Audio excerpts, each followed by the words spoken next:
My in-laws really pushed me to sign a marriage contract, and they were overjoyed when I got $20 million. I'm Chloe. Most people would describe me as quiet and reserved. I work as a lab assistant, which I like because it means less talking and more focusing on details. My life is pretty routine: work, home, and the occasional hangout with my friend Lisa, who is very outgoing and energetic. Tonight, she somehow got me to go to one of her wild house parties. Chloe, you need to stop being so shy. It's just a few friends, and you might even enjoy yourself, she said, almost dragging me out of my apartment. When we got there, it was clear how different we were. Lisa was having a great time, laughing and chatting with everyone. Meanwhile, I was stuck against the wall, holding a soda like it was my only comfort. The music was too loud, the crowd was overwhelming, and I felt like I was just trying to disappear into the background. Hey, you made it! Lisa yelled over the music as she ran back to me with a guy following her. Chloe, this is Tom. Tom, this is my best friend Chloe. Tom was a handsome guy, tall with a charming smile that probably helped him a lot. Nice to meet you, Chloe. Want something stronger than soda? It might help you relax, he said with a grin, looking at my drink. I gave a small smile. No thanks, I'm fine with this. Lisa winked at me before getting caught up with another group of friends, leaving me alone with Tom. It was super awkward. So, Chloe, Lisa says you're the brains of the operation at work, a scientist, right? Tom asked, leaning against the wall next to me. I'm a lab assistant, I corrected, tucking a strand of hair behind my ear. I'm not really the brains, more like the hands. Tom laughed. Modesty. Huh, that's rare. We ended up having a real conversation. Tom turned out to be easy to talk to, and as the night went on, I found myself talking about my life, my love for quiet weekends, and my secret passion for old detective novels. He really listened, and by the end of the night, I was actually laughing for real. You know, you're nothing like I expected from Lisa's stories. You're cooler, Tom said sincerely. I raised an eyebrow. And what did Lisa say about me? She said you were shy and introverted, but you're just chill, not uptight. It's refreshing. His words, strangely enough, didn't come across as condescending. They actually felt like a compliment. And from someone like Tom, it meant more than it probably should have. Thanks, I guess. You're not too bad yourself for a party animal, I teased, realizing I didn't want the night to end just yet. Party animal, huh? I might use that. He laughed, pulling out his phone. Let me get your number. We should hang out somewhere quieter, where you don't have to yell over the music. I hesitated for a moment, my old fears whispering that it might be a mistake, but then I typed my number into his phone. Okay, but if you make me go to another party, we're going to have a problem, I warned him. Deal. No parties. Maybe just coffee or something. He promised with a smile that made me think maybe stepping out of my comfort zone wasn't such a bad idea after all. A few months after that party, things had become quite serious between us. I remember it was a chilly autumn evening when he proposed. We were walking through the park, leaves crunching under our feet, when he suddenly stopped and looked at me with eyes that seemed to see right into my soul. Chloe, I've been thinking, Tom began, looking a bit nervous, which was unusual for him. He was usually so smooth. I don't want to spend another day without knowing you're officially mine. Will you marry me? He took out a small box from his pocket and opened it to show a simple but beautiful ring. I nodded, my voice barely above a whisper. Yes, I'll marry you. The happiness on his face was clear. We spent the rest of the evening dreaming about our future and making plans that felt like they were coming true. But the real challenge came when we decided it was time to meet his parents. Tom had mentioned them a few times, but he always kept the details vague. When the day arrived, we drove to their house in the suburbs. It was a big, grand place that showed off old wealth and pride. Tom held my hand tightly as we rang the doorbell, giving me a reassuring smile. His mom, Mrs. White, answered the door. Her smile was polite but didn't reach her eyes. "Thomas, you're here, and this must be Chloe," she said, her voice smooth but distant. Mrs. White led us into a fancy sitting room where Mr. White was waiting. He looked serious and had a sharp gaze that seemed to be evaluating me. "So, Chloe, Tom tells us you work in a lab. That must be interesting," Mr. White said, his tone making it clear he wasn't impressed. "It's rewarding work," I replied, trying to stay calm despite the judgment I felt with every word. "We were quite surprised to hear about the engagement," Mrs. White said. "Weren't we, dear?" She looked at her husband, who nodded stiffly. "Yes, quite unexpected, Chloe. We want what's best for Tom, and I hope you understand that," Mr. White added, his words heavy with unspoken meaning. Tom quickly spoke up. "Mom, Dad, I love Chloe, and she makes me happy. That's what really matters, right?" "Of course, dear, but you need to be practical too," Mrs. White said, her eyes cold and calculating. "We'd like you both to consider signing a prenuptial agreement. It's just a formality, really, to protect both your futures." I felt conflicted. My heart ached at how formal and businesslike this was, especially when it should have been a joyful moment. But I loved Tom, and if this was part of being with him, maybe it was worth it. "If you think it's best," I said finally, trying to hide the hurt in my voice. "We believe it's for the best," Mr. White confirmed, handing us a folder with the documents. "Take a look and let us know what you think." The drive back was quiet. I kept thinking about the papers in my lap, but I figured that love was worth taking a chance, even if it meant signing a document to prove it. On a crisp early spring morning, we got married. The ceremony was in a small local church with just a few close friends and family. I remember standing in front of a small mirror in a modest white dress that Lisa had helped me pick out, feeling both excited and nervous. "Girl, you look stunning. Tom won't know what hit him," Lisa said as she adjusted my veil. Her enthusiasm was contagious and made me feel a bit more at ease. "Yeah, I just hope everything goes smoothly," I replied, trying to sound more confident than I felt.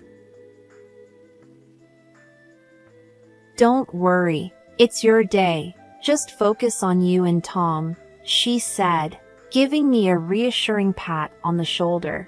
The ceremony was short and sweet. Tom looked great in his suit, and when he saw me walking down the aisle, his smile gave me all the reassurance I needed.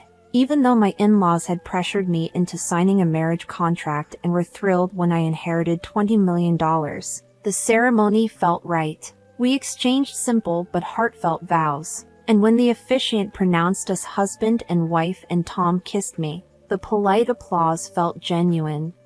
At the reception, which was a small gathering at a nearby restaurant, Tom's parents seemed distant. Tom's father, Mr. White, gave a brief toast. "We're here to celebrate Tom and Chloe," he said, his voice lacking warmth. "May your union bring you the happiness you seek." It felt so formal and cold, almost like a business transaction, but I focused on the people who were genuinely happy for us, like Lisa, who was already on her third glass of champagne and excitedly telling anyone who would listen about how Tom and I met. The day ended, and with it, our simple but meaningful wedding wrapped up. We drove to our new home, Tom's place, where I would be moving in. It was a nice house, not too far from his parents, which meant his mom, Mrs. White, was over a lot. Every time she visited, she casually reminded me that everything in the house was Tom's and that I couldn't claim any of it in case of a divorce. "Remember, Chloe, none of this is yours," she'd say with a smile that made my skin crawl.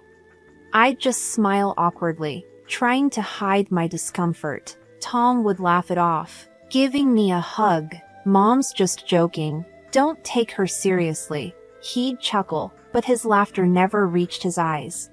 It was clear this was her way of reminding me that I was an outsider. I hoped things would get better and that Tom would eventually see how his mother's comments were affecting our newlywed happiness. I tried to make the best of it, focusing on setting up our home to make it feel like ours, not just Tom's. But no matter how hard I tried, Tom's parents, especially Mrs. White, made it challenging. "Chloe, dear, why don't you rearrange these dishes? They should be organized better," Mrs. White would say during her frequent visits, her tone condescending as she inspected the kitchen cabinets I had just tidied. I'd force a polite smile, gripping the edge of the countertop tightly. "Of course, I'll take care of it," I'd reply, trying to keep my frustration out of my voice. Tom usually shrugged off his mother's comments. "She just likes things a certain way. You know how it is," he'd say, dismissing it too quickly. But it wasn't just about the dishes. It felt like nothing I did was right. One evening, while Tom and I were trying to enjoy a quiet dinner, his dad, Mr. White, showed up unannounced. "Watching your spending, I hope? Remember, it's Tom's money paying for all this," he said casually, looking over the food on the table. I bit my lip, feeling hurt by his words. "We're careful with our budget," I said, trying to keep my voice steady. But the criticism didn't stop there. Tom's parents seemed determined to remind me of my place at every opportunity. "Just make sure you keep the house clean for Tom. He works so hard. He shouldn't have to come home to a mess," Mrs. White would say, her concern dripping with false kindness. And it wasn't just behind closed doors. Even in public, they found ways to belittle me. At a family gathering, I overheard Mrs. White talking to a relative. "You know, Chloe doesn't earn much. She pretty much lives off Tom, doesn't she?" The interference from Tom's parents didn't stop at comments. They started acting like the house was theirs too. They'd come over, flop down on the sofa, and demand, "Chloe, make us some coffee, will you? Or we're out of snacks. Could you run to the store?" It felt like I had become more of a maid than a family member. And Tom seemed to change too. He used to be caring and attentive, but now he joined in their laughter. One day, while I was folding laundry, he said, "You're folding these all wrong, Chloe, just like my mom showed you. Remember?" His tone was light, but the criticism hurt. His parents laughed along, and Mr. White added, "She's got to learn somehow. You can't baby her forever, Tom." The worst part was how Tom criticized everything about me, from how I managed the house to my choice of clothes. "You're going out in that?" he'd ask, his disapproval clear as he looked at my casual jeans and t-shirt. I felt like I was losing not just the battle to win over his parents but also the man I thought I had married. The man who once looked at me with love now scrutinized me with the same critical eyes as his parents. Each day became harder, and the atmosphere at home felt more suffocating. I started dreading mornings, knowing I'd face another day of hidden insults and open disdain. The stress of living under constant scrutiny was taking a toll on me. I began losing weight, had restless nights, and faced long days of anxiety. It all came to a head one morning at work when I collapsed amid the test tubes and beakers in my lab. I woke up in the hospital, the bright white of the room initially blinding. I felt a dull ache in my stomach, and my head was spinning as I tried to sit up. A nurse hurried over. "Take it easy, Chloe. You gave us quite a scare," she said, helping me adjust the pillows behind my back. What happened? I asked, my voice barely audible. You passed out at work. They brought you in with severe dehydration and stress-related symptoms, she explained, adjusting the drip connected to my arm. I sighed, realizing the gravity of my situation. The door to my room opened, and Lisa walked in, her face full of worry. Chloe, I heard what happened. Are you okay? She asked, rushing to my side and taking my hand. I guess I'm not, I said, trying to force a smile. This is ridiculous, Chloe. You can't keep going like this, Lisa said, her voice stern with concern. I knew she was right, but the thought of returning to that house and facing Tom and his parents again made me anxious. I just nodded, unable to trust my voice. The next day, as I lay there flipping through a magazine, a man in a suit appeared at the doorway. Chloe Roberts? He asked, stepping into the room. Yes, that's me. Can I help you? I asked, puzzled since I didn't recognize him. I'm Mr. Harris, a notary. I have some unexpected news for you. You've been named as the sole heir to your great-uncle's estate. He passed away last month, and it seems you are to inherit $20 million, he said, handing me a stack of documents. I blinked, stunned. I'm sorry, could you repeat that? Did you say $20 million? Yes, Miss Roberts. It's all in these documents. Your great-uncle left everything to you. Mr. Harris confirmed, handing me the papers. I was in shock. I barely knew him, but he remembered me.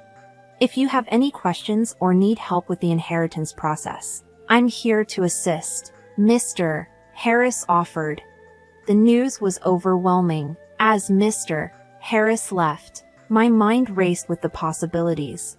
My phone beeped with a text from Tom, the first since I'd been hospitalized. Hey, heard about your uncle. Sorry for your loss. How are you feeling? The message read.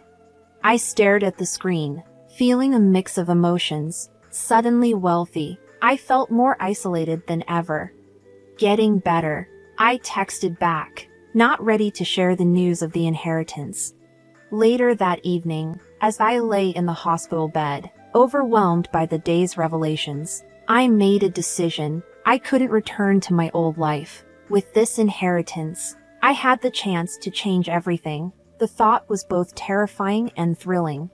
Tom and his parents came to visit later. They hadn't visited since I'd been admitted, which spoke volumes, but today they were all smiles and concern. Tom walked in first, followed by his parents. Hey, Chloe, how are you feeling today? He asked, his tone overly sweet. I adjusted myself in bed. Better, thanks, I said, watching them closely. Mrs. White approached my side, her voice full of concern that didn't reach her eyes. Oh, Chloe, we've been so worried about you, she said, brushing her hand against mine. That's kind of you, I said, pulling my hand back slightly. Mr. White stood at the foot of my bed, arms crossed. Yes, well, we're family. We take care of our own, he said, though it felt like a rehearsed line. Tom sat down next to me, taking my hand again. We just want to make sure you're taken care of. That's all, he said, squeezing my hand. I nodded, feeling their intense scrutiny. Their concerns seemed unusually focused. I appreciate that. As their visit went on, their questions about my health started to feel more invasive than caring. So, when do the doctors say you can leave the hospital? Mrs. White asked, studying me closely. Soon, I hope. I'm starting to feel a lot better, I replied, trying to keep my answers vague. After a few more minutes of strained conversation, they left, promising to return soon. I lay back, feeling uneasy. Their visit felt off, with questions that seemed too pointed and cautious. Once they were gone, I decided to follow them and see what they were up to. I quietly dressed and trailed them at a distance toward the parking lot. Hiding around the corner of the building, I overheard their conversation. "That stupid cow doesn't know what's coming," Tom said crudely. "She thinks we care about her. This is just until we get that money and make sure she gets pregnant soon. If she has a kid, she won't leave, and then we're really in control." Mrs. White added viciously. Hearing them speak so callously and plotting to trap me was the final straw. My heart raced with anger and resolve. I had seen their true colors, and it was worse than I had imagined. I slipped back to my room unnoticed, my mind racing. Their treachery was clear, and so was my path forward. For the first time in my life, I knew I had to stand up for myself. I wasn't going to be their victim any longer. When I was discharged from the hospital, the thought of returning home filled me with both dread and determination. As I walked through the door, I saw Tom and his parents sitting in the living room, their faces forced into smiles. Mrs. White had even gone so far as to cook my favorite dish, spaghetti carbonara, which sat steaming on the dining table. The effort to appear like a caring mother-in-law felt almost theatrical, like a scene from a bad play. Tom rushed over with an exaggerated smile. "Chloe, you're back. We missed you so much," he said, pulling me into a hug that I didn't return. "Thanks, Tom," I said, gently pulling away.